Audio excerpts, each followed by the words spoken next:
What's going on, everybody? It's Top Bets. We are back at it after a week off.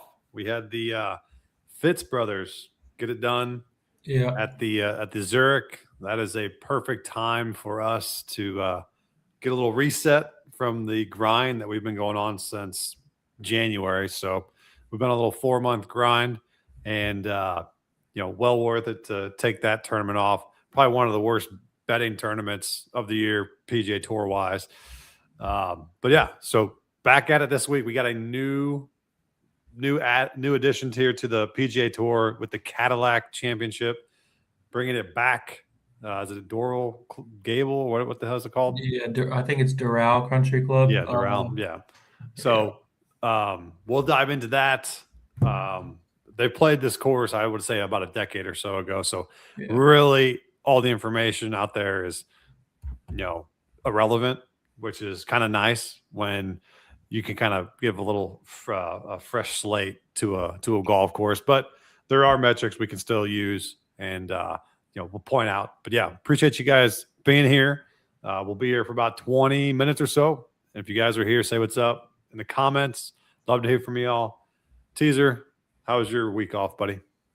It was good, man. I kind of watched a lot more of the Zurich than I thought I was going to, which is not. I mean, it was kind of a decent. I know ended up being kind of a good tournament. A couple of guys were pushing Fitz brothers there. Kind of his brother kind of carried him back nine.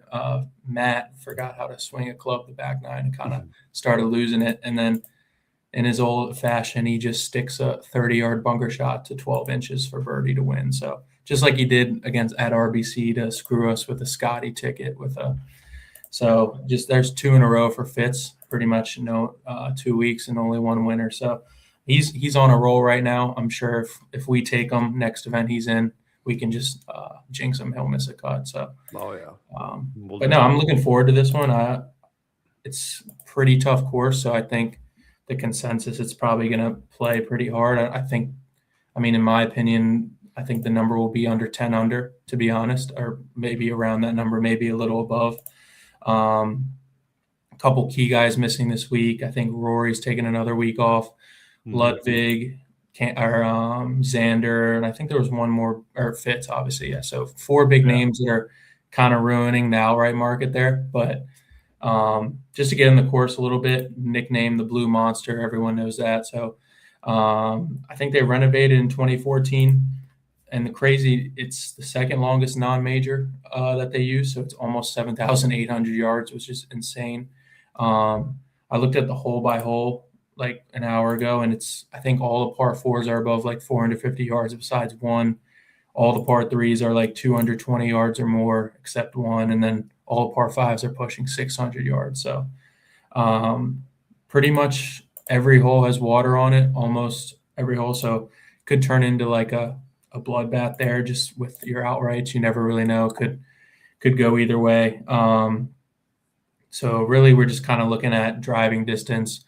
Tee to green is going to be a big one this week. And really that's what the 2 I'm going to kind of look at, and then kind of guys who can just good drive percentage as well. So I think Live Miami play here for last several years as well. So there's some data there if you want to look on that front. But I think they did match play there, so it's like a little bit you can look at. But yeah, I mean it's going to be like it's one of the toughest courses. So it's just long, narrow, a lot of water. Then the iconic 18th hole, one of like the most. I think it's one of the hardest holes in the world, supposedly. So that's going to be fun to watch. 480-yard par 4, like pretty much water all down the left, and then all guarded to the green. So it's going to be a fun week. So key stats, good drive percent, strokes gain approach. Obviously, I think distance obviously is going to be more important than accuracy this week.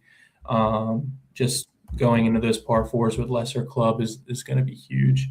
And then obviously you're going to need scrambling too, because you're not going to be able to hit every green out here. So that's going to be another big part. And then really I'm going to kind of treat it like a major. So bogey avoidance on difficult courses is going to be a huge one as well. So I think it's just going to kind of play like a mini major type vibe. So yeah, well, that's a little synopsis there with the new course. So I wanted to get you guys kind of deep dive into that for sure. So we'll go down the outright board. Wanted to mention first, shout out to the Sharp Bros Discord. Make sure if you guys are not a member yet, join below. We got cappers all day long hitting MLB, NBA, NHL. We cover PGA. So we got it all covered for you guys. Great community. Even though sometimes it gets a little rowdy in there. You know, we're all we're all on the same team, but sometimes, you know, it gets a little rowdy in there when things don't go our way, which, you know, that's part of the community that we built. And it's fun no matter what, you know, win or lose. Unfortunately, you know, it gets a little butthurt in there whenever it's whenever we're not winning, but we get it. But yeah, shout out to Kentown, Panda, and I never know how to say it. It's Haldir, I think, but yeah, the hockey goat himself. And then us two schmucks getting in there with PGA. Yeah, we just grind it out every weekend, man. Yeah, pretty much. But last week it was nice. It was nice. Well, it was nice to not bet, but I didn't even look at a screen on Saturday. I was basically face deep in a toilet with the stomach. So whatever the hell is going around, I hope none of the viewers get it. It's absolutely brutal. All right, let's get into it. Enough talking. Let's get to the outright board. We got Scotty at 315 plus 315. I know you were heavy on him at the RBC. Are you going back to the well? Are you going all in on Scotty this week? What do you think? No, I think I just pick and choose when I want to take him, and I just thought RBC was a great spot. It ended up, you know, being a great spot. He was right there. He just made a poor shot. I mean, Fitz kind of won at the end, but he had plenty of opportunities on Sunday just to make a few birdies from like 10 feet, but it couldn't do it. But yeah, he's playing some great golf. Obviously, kind of struggling here, not closing it out, finishing second a few times here, but I'm probably not going to take that number. Just given at this course, it's just a little more mystery on like what's going to happen. So I don't want to take that number at a course where it's like, you know, we don't really have too much data on it yet, and anything can really happen given like the water and a couple bad shots here and there can really take you out of it. So I don't think I'm touching that. Yeah, I've thought about first round leader. He's been so bad. Yeah, that's a good one. That, you know, you're just trying to find that get right spot. I actually played at the RBC because you were on him, and I was like, well, hey, if we're gonna go into the well with Scotty Scheffler, let's do first round leader. And again, he just fails to start a tournament well. Works his way back up Friday, Saturday, and then Sunday is in contention. So when will he flip that script? I'm totally fine with, I think, betting it still at these 10-1 on the first round leader. So be on the lookout. That'll be a Discord only play that officially gets played if it does. But wanted to shout it out to the show here. I'm personally probably going to be off of his outright normally, unless he does start slow, and then maybe take a live one. But it wouldn't obviously surprise me to see him up there. But just not someone that I'm wanting to take. Obviously, plus 315. You know, he's actually been pretty high. He's almost got as high as plus 500 at some point this year. So but it is a very weak field when in comparison to the signature events that we've had. So I'm okay. Obviously, if you want to take Scotty, go right ahead. But you could pair him with a top 20 as well. I think that's really another way to take him at this point. Like get like a long shot, shot top 20. Yeah, that's a pretty good idea. Just to get a little bit better odds there. Yeah. Second up, we got Cam Young. Cam Young basically 13-1. He's came down a little bit. I think he started at 15 or so. Yeah.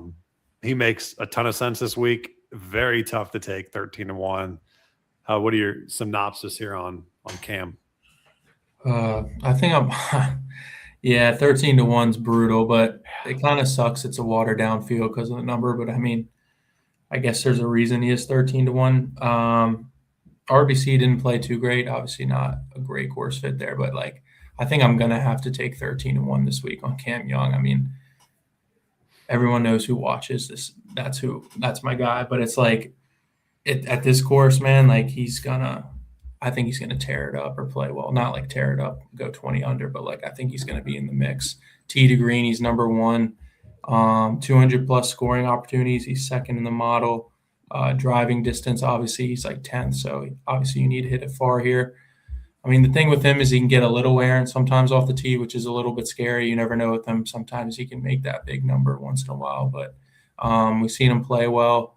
Obviously, won the Players, played well at the Masters. So I think this is one where he has a huge advantage on a course where he can just come in with lesser club on these par 4s and par 5s. So I think I have to take that 13-1. Yeah, I mean, he makes a lot of sense. Definitely been playing phenomenal. And if you play the course comps, you got Torrey Pines. I think Augusta's in there. Just think about long, tough courses. Yep. And he's usually around there. We just saw at Augusta, he should have won being up 2 strokes, but I don't want to relive that at all. Him or Justin Rose, but yeah, it makes a lot of sense this week for Cam Young. So it might be more of a top 10 for me, plus 112. I think that's a pretty good angle there for a 1 unit bet or a high or a low risk bet there. The other 3 that round out kind of that top 5, Morikawa, Fleetwood, and Henley, don't attract much to me. It's hard for me to click on them this week. What do you think about any of those 3? Yeah, Morikawa is tough because it's like I think he's still a little hurt there, and I think this course might just. I know he's actually been placing well, which is kind of crazy. Like props to him. Like he played well at the Masters. I think he got a top 10 RBC. So I mean, it looks like his back's killing him. So I mean, he's still placing, but I think around here with his back and all, I think it might kind of eat him up a little bit just because the yardage. I think he doesn't have that already, even with a good back. So out of those 3, I probably would lean Fleetwood just because obviously the most accurate, I would say, out of the 3. But Henley doesn't really intrigue me, like you said. I don't know. With him, played well at the Masters, which was interesting coming off a missed cut. But if he can hit his mid to long irons, maybe Henley. But at that number, I'm never going to take that. So, I mean, it's tough. Yeah, I'm always intrigued by Fleetwood at these long courses because he hits his long irons so well and fairway woods. So, yeah, I mean, at 24-1, I could see it, but just he's been playing bad. He's been playing so bad, and it's just tough for me to get there at 24-1. I mean, you see him in action all the time, and he's been way better than what he has been recently. So tough for me to click on those 3. I mean, obviously, I think Morikawa is playing out of his ass. He's been playing out of his ass all year. Maybe back to the form that he has been, but any reason that I can get off of him, I will. Then Henley it doesn't, of course, to me, doesn't fit him whatsoever. So that's my reasoning there on Henley. And so then we get to 26 and above crew. You got Siwoo Kim, Goddard, Knapp. I think those 3 make the most sense for me to start my card, preferably here with Chris Goddard. He makes the most sense, and I've kind of played him a little bit too much with the leading up to this spot. I probably should have dialed it down a little bit, but I really like Goddard in this matchup there with this course with the tee to green. He gains a ton of strokes off the tee. So elite iron player. You've seen it. He didn't play awful at Augusta, but it was his first time there. So he's still, I think he was top 24-ish, I think. Yeah, he played honestly, it was I thought he played better than I expected, to be honest. So he makes a lot of sense with this week. And you can really flip a coin because I was like, it was between him and Jake Knapp for the cover boy. And Jake Knapp, if this tournament was a month ago, it's a no-brainer. Jake Knapp, I'm taking him. But since he had that little tweak of an injury there, he's kind of been a little off. So I'm going to take more of the inform Goddard over Jake Knapp on this one slightly. Yeah, I agree with Goddard. I mean, driving distance is there. His total last 3 months is top 10. Scoring opportunities from 200 plus and off the tee is top 3. So I guess going down the list a little bit, I've seen a lot of Minwoo, don't hate him. But in the kind of that mid-tier range, I'm just going to skip down to, I'll talk about this guy. I think like I'm starting to like this play the most this week off the board. 44-1 on Harris English. I think I'm starting to like love even more now. So it's like he's sneaky long too. He's top 20 driving distance this year. So like that's a bonus that I didn't even know he was that long off the tee. His driving accuracy is same, top 20. Tee to green is pretty solid. So the key with him though is like I always want to take Harris English at a course where it's going to play tough, and bogey avoidance is a key factor in it. So I don't really want Harris English at a birdie fest, although it's good to see he got a T4 at RBC 2 weeks ago. So he's in a little bit of recent form. So I think I like him just to kind of hang in there and, play some tough conditions. So 44-1, I think, is probably the best number on the board. Yeah. I was going to get to Harris for sure. He was definitely what we talked about pre-stream too. And anytime I think of a long, hard course, I think of Harris English. Torrey Pines, Torrey Pines.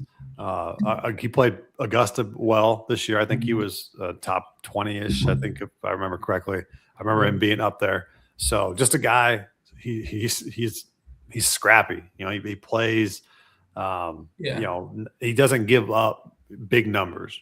And, he makes great golf shots on long, tough courses. So Harris English makes a ton of sense.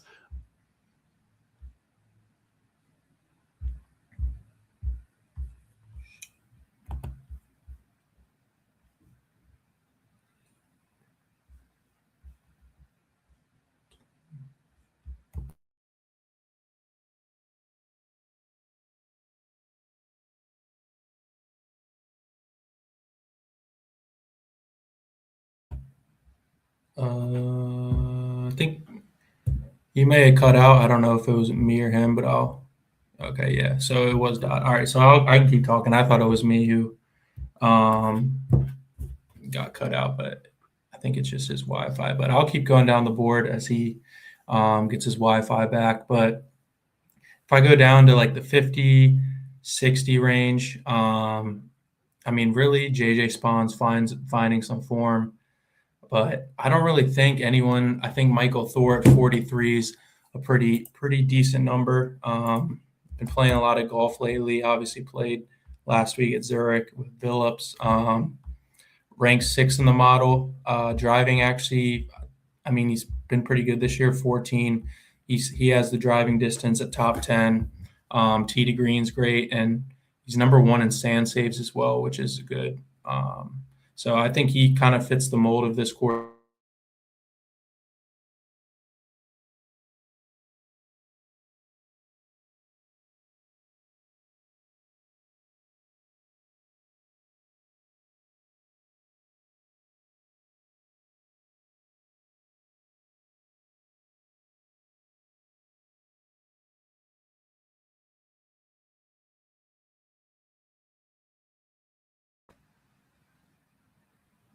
Okay. I think after that,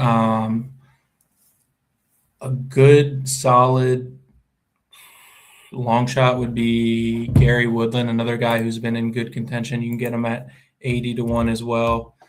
I think in the model he's top 30, but strokes gained last 3 months. I think he's top 10.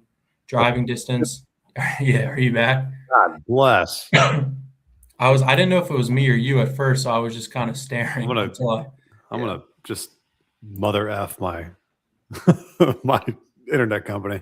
What the hell are we paying for if this is the shit we're getting? Come on. All right. I really just talked about Thor a little bit and Woodland, but you can go. Well, I definitely wanted to just speak on Justin Rose, even though it kind of hurts still. But 38-1's not terrible. I think I got him 35-1 at Augusta. So go ahead. I'm okay with Rose. I think Victor is pretty intriguing this week. He's one of those guys that is long off the tee and hits his long irons very, very, very well.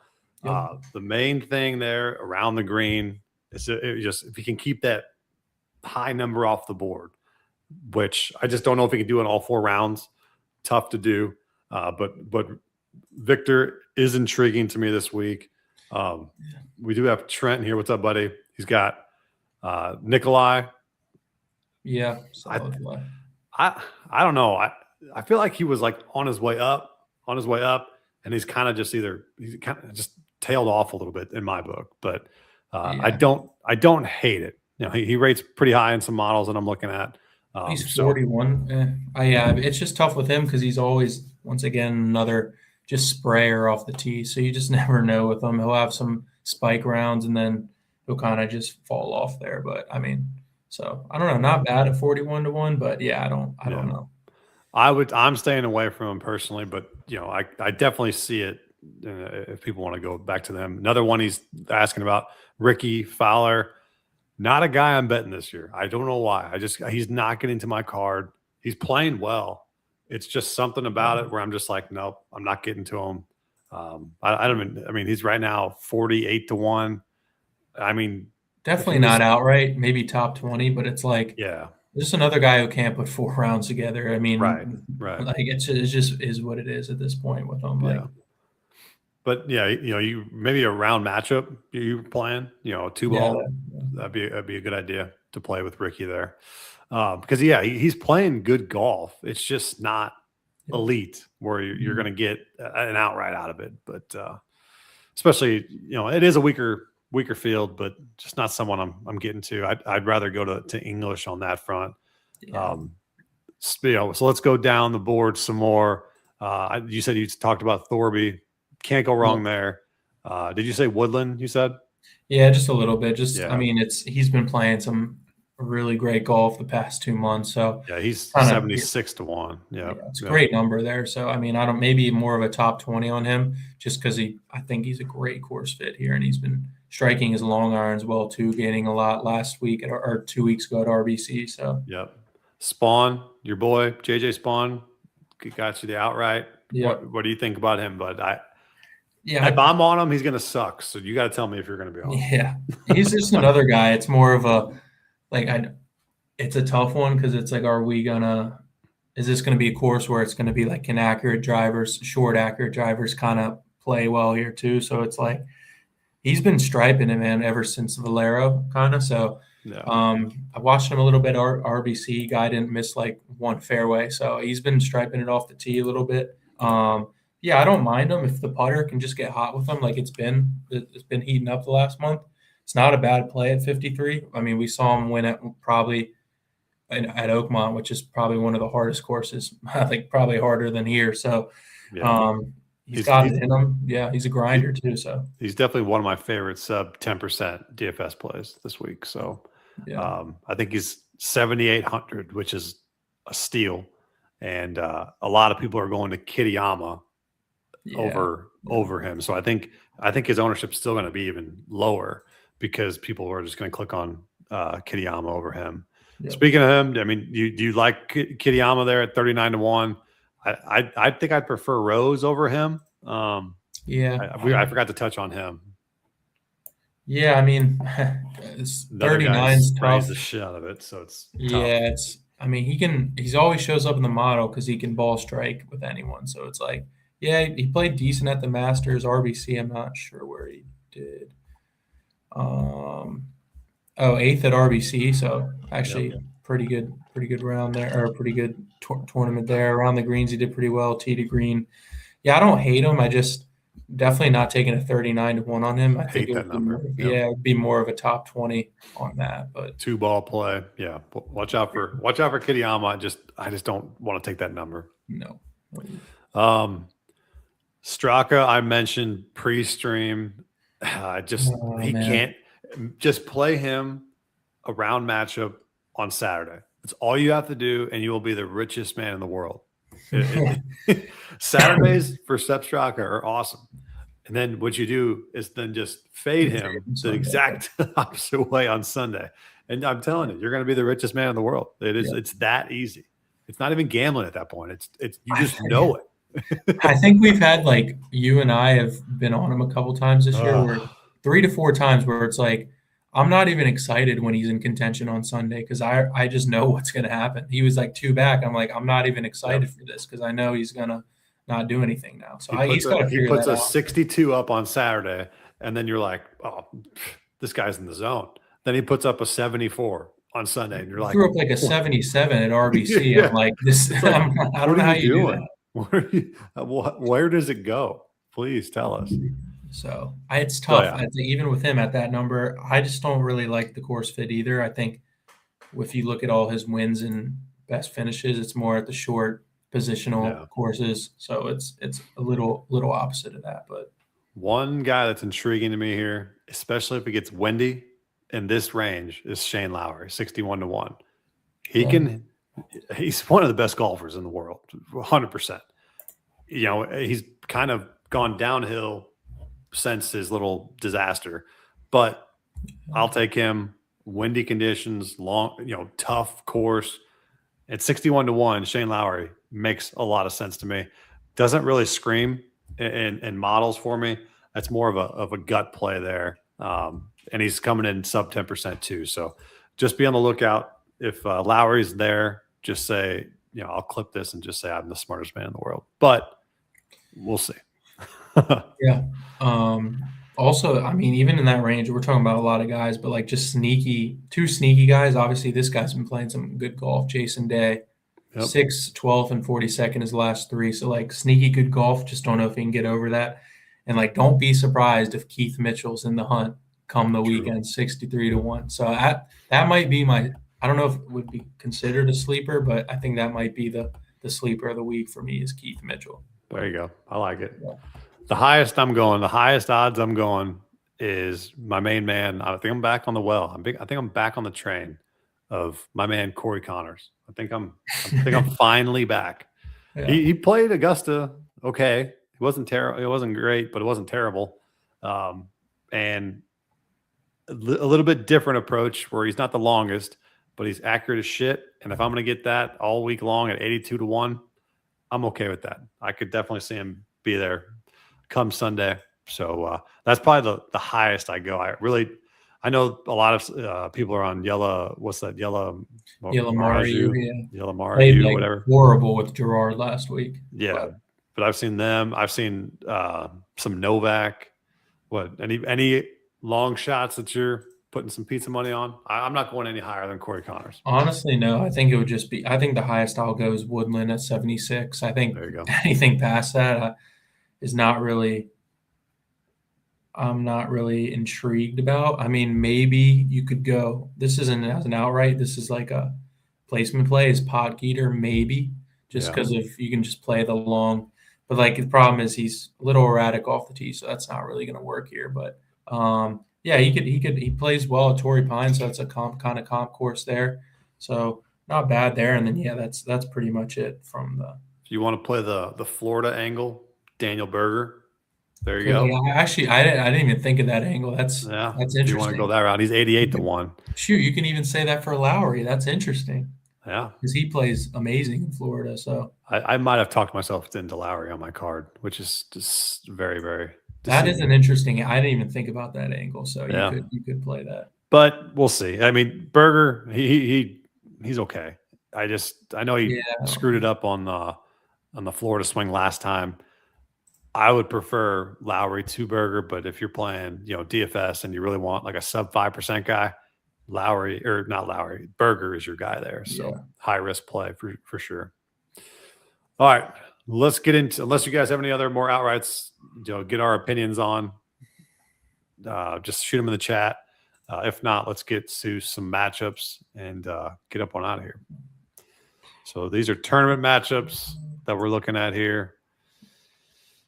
Oh boy! I mean, should we fade Justin Thomas and just take Pearson Coody over him? Yeah, that's where did JT fall to, man? They have Coody, juiced over him. So. That's so wild. I mean, if I wanted to play this angle, I mean, English is -130 over Batia. I do like that. This one's intriguing. Mitchell -105 over Straka. Two guys different of. Got some good pairings this week. Man, I was waiting for Knapp and Goddard to be. I know. I was looking at that too. Wow. Siwoo Kim is heavily favored over Goddard. I think that's my play. I'm gonna be all really? Oh wow. Pretty heavily juiced. I mean, Siwoo's been playing great. That's insane. Yeah. But Siwoo's been playing great. So don't let it fool you there. But I'm okay with taking Goddard on that front. He has cooled down a bit. Except, I mean, he did get a top 3 at RBC, but yeah. And then that's a good one. Yeah. Lowry over Bradley. There you go. That's a good one too. -118. I like that too. I'm probably going to go English over Batia. So I can't believe it's that heavily juiced over there with English. Yeah, I mean, the books know, man. He's going to have a good week, I think. Sam Stevens favored over Corey Connors. Strange. Yeah, that's an interesting one. Oh, this is the boring guy we didn't talk about. What about Cantlay? Played phenomenal Masters. Phenomenal. I was just going to say, yeah. A disgustingly phenomenal Masters. He played well at RBC too, and then he doesn't do shit on Sunday. So that's kind of what he does. He's the same guy. Same guy. It's just he just loves to backdoor a top 10, make it look good, but he's not going to win. So but, I don't think he'll ever win again. I don't know. I can't see it. Yeah. No. But yeah, so I'm my pick to click there. We're gonna go Goddard up. We're gonna go with the cover boy again. That's an interesting plus money, yeah. And you're going English? Yeah, I'll probably go English up. Okay. All right. Well, that's what we'll do. If you guys have any other questions, hit us up. Make sure if you guys want all of our plays, round by round matchups, prize picks from teaser, potentially have some underdog plays as well for me with round strokes and everything like that. Plenty to do this weekend with the Cadillac Championship. We appreciate you guys tuning in, but we'll DM us and we can get you a little bit of a discount to join the Sharp Bros and help not only get our plays, but get everybody else's with NBA, MLB, NHL, all full go. And then we are back this weekend with PGA. So appreciate you guys tuning in. We'll see you guys next week. See ya.